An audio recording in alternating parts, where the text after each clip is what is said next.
Hi Amber, thank you very much for joining me for this discussion about Polly Teale's Bronte. So we're going to talk a little bit about the play that we saw in Manchester a few weeks ago and think a little bit about the issues that it raised around Charlotte Bronte and around the representation of the Brontes, and hopefully think a little bit about both how these were represented in the play and the sort of things that it might raise for us to think about more widely. So I know that you've got a little bit of context about the rest of the trilogy that this play is part of, if you'd like to maybe start us off with that.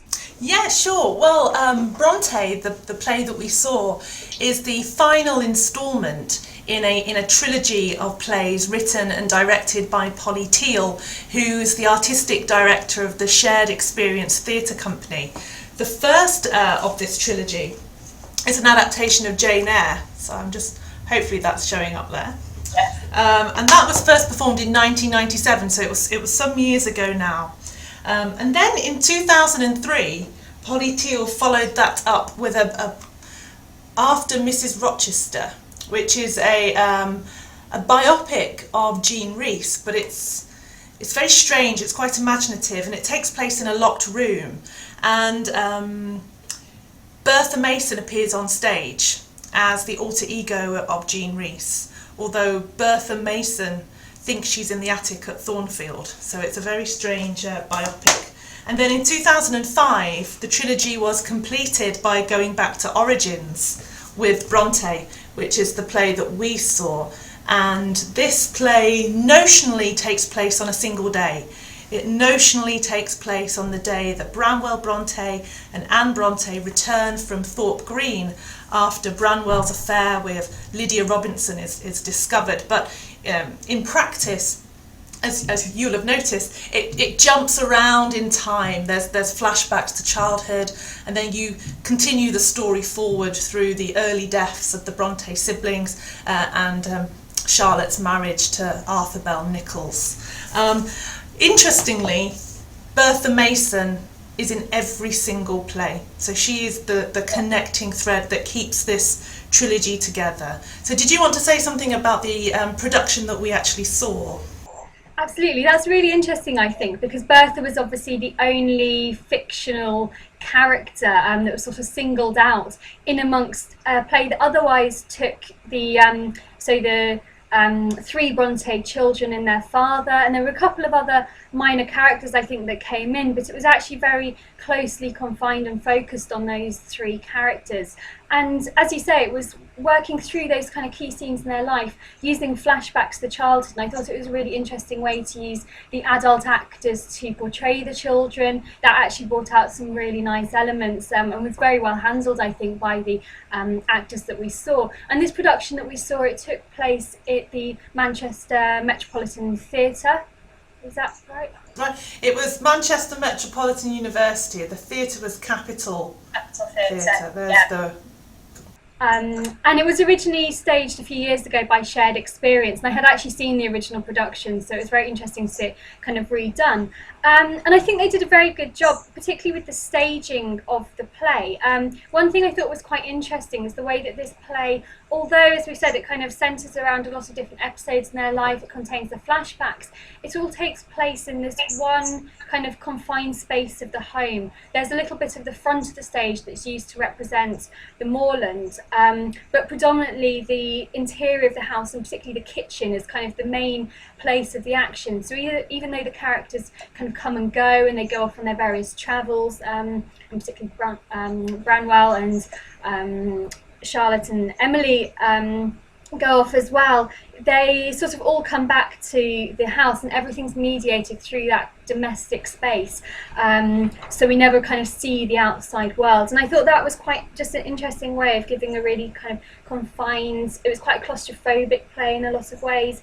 It really felt as though everything was sort of brought back to this one point repeatedly, and as an audience we didn't really experience anything around that.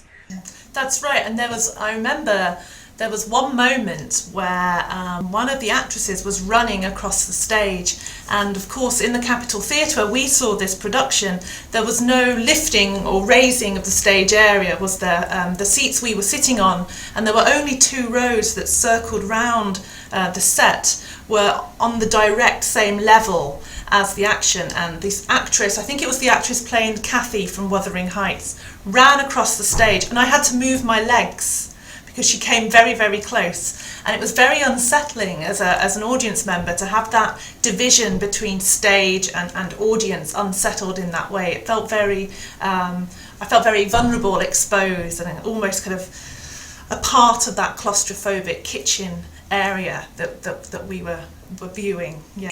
Yes. Absolutely, yeah, and I think that picks up on one of the points that really came across from the staging. It was a very violent play. It was actually quite surprising how much kind of physical interaction these characters had. I think we were sort of expecting, you know, with this kitchen setting in particular, a particular kind of, you know, women sitting around the kitchen table. That did constitute a lot of that, the kind of the play's main staging, but the characters interacted with each other very physically. There was a lot of kind of hands-on interaction. I mean, particularly when the actors were playing children, it was noticeable as sort of rough and tumble. They sort of came quite close to our seats several times and sort of springing about on the floor. But also when they then got to adulthood, there was that key scene between Branwell and Charlotte where he's arguing with her.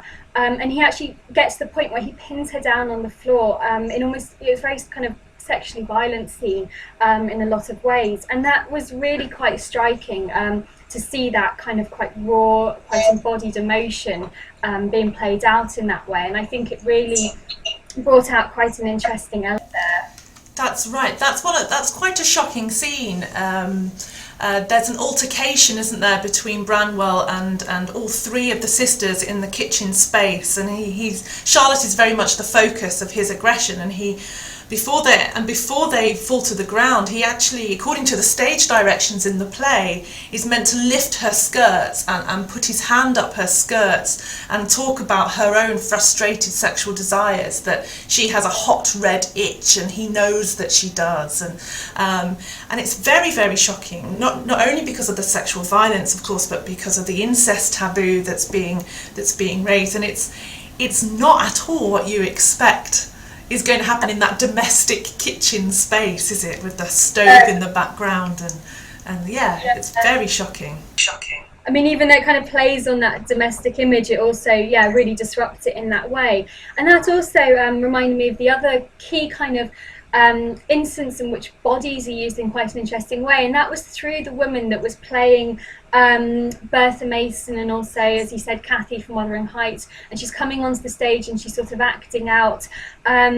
Really, actually, she was a silent figure, so she was just using dance, and she appeared at these kind of key moments where I think it was particularly Charlotte was thinking about something or remembering a kind of relevant scene from one of the novels, and then the woman would come on stage and dance. It was very kind of passionate dance, very kind of suggestive. It was almost, dare to use the word exotic, but it was certainly playing on a Victorian notion of a kind of exoticism there as well.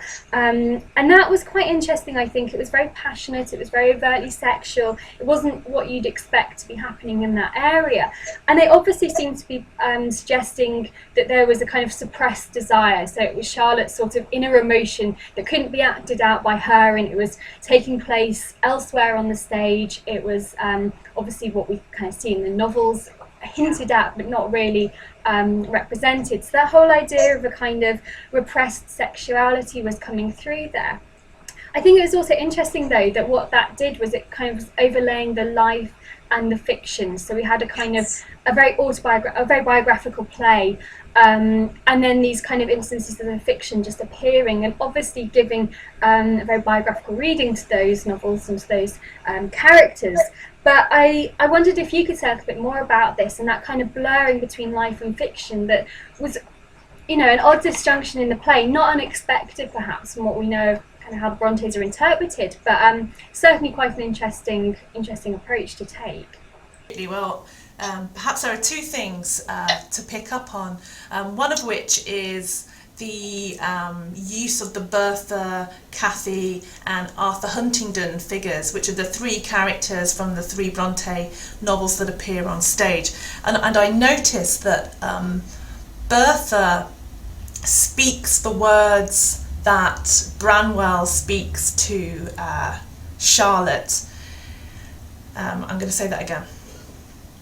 I noticed that Bertha speaks the words that Branwell speaks to Charlotte. So in a sense, this life experience which we see on stage, an imagined life experience, finds its way into the words of the character in the novel. And again, Branwell's drunkenness, Branwell's words are later re-spoken by Arthur Huntington. So again, there is an imagined connection between the words the characters are speaking and these imagined life events. So within the play, there is very much a direct link being forged between the words from the novels, and the words from the novels are spoken verbatim in various places too, and the life experience. So the bringing of characters on stage, inhabiting the same space as the actors and actresses playing the Bronte sisters and Branwell, very much kind of connects this together. And it was, for me, a fascinating kind of experience to watch a play that was telling life stories, and it kind of appealed to me on that level as a life writing researcher. And it made me think of two ways of looking at it. Theatre as life writing, but also life writing as the source for theatre. In the first instance, theatre as life writing, my initial response was that actually it's a very embodied form of life writing. You have somebody dressed up as another person, kind of trying to inhabit and replicate, to mimic what might have been the bodily kind of life, bodily movements even of a historical figure, through costume, prop, makeup, setting, etc. And at the same time, it's also one of the most artificial, perhaps, forms of life storying, because you're in a theatrical space, you're in a performative space where you're knowingly watching performance. And Polly Teale plays on this, doesn't she, in that opening scene, where the actresses appear on stage to begin with in modern dress, and they are reading biographies, and they are asking all kinds of questions about the Brontes' lives, and they are dressing themselves in their costumes, kind of becoming the Bronte sisters. In the stage play as written, there should be a banging drum at that point as well, and with every bang of the drum, it's seemingly they are becoming closer to inhabiting their biographical subject, and towards the end they unclothe. They should come modern again. So in that way, Bronte is highly stylized and artificial as a form of biographical retelling. It celebrates and flaunts its artificiality. But the kind of life writing researcher in me that loves texts was fascinated by the use of letters, Elizabeth Gaskell's Life of Charlotte Bronte, as sources for the words in this play. Now I'm hoping this will show up on the camera, but I went through the final scene. Is that showing up? Yeah, we can see that. Yeah. You probably can't see it in too much detail, but that is the final speech that Charlotte Bronte makes in this play. And at this point, the costuming she's taking her costume off towards the end and becoming again the modern actress. That speech is after her marriage to Bell Nichols, and she's writing a letter, and we see her writing a letter at the table in the kitchen at Haworth on stage. And if I just go a bit closer, you'll see that I've marked blocks of text. That final speech is a collage of snippets. She wrote to various recipients. There are extracts here from letters to Ellen Nussey, Amelia Taylor, Catherine Winkworth, a whole collage of life writing materials. And so Teale's play really does transform the materials of life writing into the materials of a creative writing, and vice versa. The creative writings, the novels, become the stuff of life writing, of life stories. So it's a really interesting engagement with life stories. And I wondered what you thought about that, but also what that might say about our desire for authenticity, for getting the words of the Brontes spoken in the mouths of the actresses who are playing them. That's really interesting, and thank you for kind of unpicking that analysis of the text there, because I think that really, the play is as much about the afterlives of the Brontes then as it is about their kind of own life story. And I think it just goes to show how much the idea that we have of the Brontes is not just a kind of straightforward it's the retelling and the retelling of that story that's become part of the kind of memory. And I love that sense that all those quotations kind of come together there, and really show that at the end in particular. I mean, I felt in particular that in terms of the way in which the play handled the sort of the myth of the Brontes, it obviously did not do much to challenge that myth of the kind of the reclusive sisters. And as you said, it started with that whole premise really of opening up, well, how do they do it? And that sort of incredulity as the source of investigation. I think that's going to be really interesting going forward in the next few years as we approach Charlotte Bronte's bicentenary, especially in the wake of Dickens's bicentenary, which I think sort of changed the way we might think about authors and celebrations in that way. But I think Charlotte Bronte's is going to raise some particularly interesting issues. And particularly that idea of whether this myth of the kind of the reclusive sisters on the moors and how did they possibly write these fictions, will that be challenged? Because I think the play shows that still actually has a lot of popular currency. It's still a very appealing idea about the sisters in particular. So how will that be renegotiated? And I think it's partly a question for academics and how we sort of engage with the public and engage with the wider celebrations to address those questions, and think a bit really about, you know, what other Bronte myths can we incorporate, what other perspectives can we bring in there. And I think there's just another issue within that as well, and that's the idea of the Bronte sisters as a collective versus Charlotte Bronte as an individual author. And approaching 2016, are we going to see that kind of collectivity pulled apart a little bit more? So it was really interesting that the play is titled Bronte singular, and yet it's about all of the Brontes, all four of them, and indeed their father as well, and kind of collectively groups them in that way. And yet, as we lead up to 2016, will Charlotte Bronte's legacy as an individual author, as a distinct writer in her own right, will that really be kind of pulled apart? How do we deal with that sort of distinction between her and her sisters and brother indeed as well? So I think it'll be quite interesting to see how contemporary cultural responses handle this, and to think about what sort of alternative perspectives we can also get by taking each of the Brontes in their own right and thinking about them in this way as well.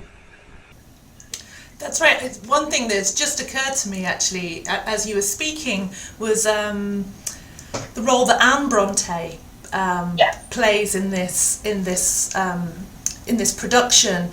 In the opening pages, when when actresses are becoming the sisters, Anne has a line, something along the lines of, I'll be read as background, I'll be read as kind of context for the work of my sisters. And I think that's a really interesting question that lurks behind your unpicking of the centenary as something that might kind of reinforce Charlotte Bronte being in that spotlight. It's something that clearly Polly Teale is interested in, recovering the Tenant of Wildfell Hall in particular as an interesting Bronte text. And it's something that Blake Morrison also did in We Are Three Sisters, a more recent kind of biopic play of the Brontes using Chekhov's Three Sisters as its base. And yet the We Are Three Sisters goes back to that sort of combined conglomerate mass that is the Brontes with Charlotte at the head. So it's a really interesting idea. It'd be very interesting to see what happens in 2016. And I think not just in 2016, but also, you know, if we look ahead, will Emily, will Anne, will they receive the same attention in the kind of wake of Charlotte? Will they actually be sort of reclaimed as individual authors? Bramwell, yes. Poor Bramwell at the end there, yeah. So will that sort of be challenged through those as well? And I suspect that Charlotte will obviously have the most attention. I think really it's a great opportunity for us as well to think beyond Jane Eyre and look at some of her other works, and hopefully that will be the case. But also what that kind of legacy will be as well, and how that will be created. So thank you very much for joining me in this discussion today, Amber. It's been really interesting. And I think we'll leave it there. Thank you.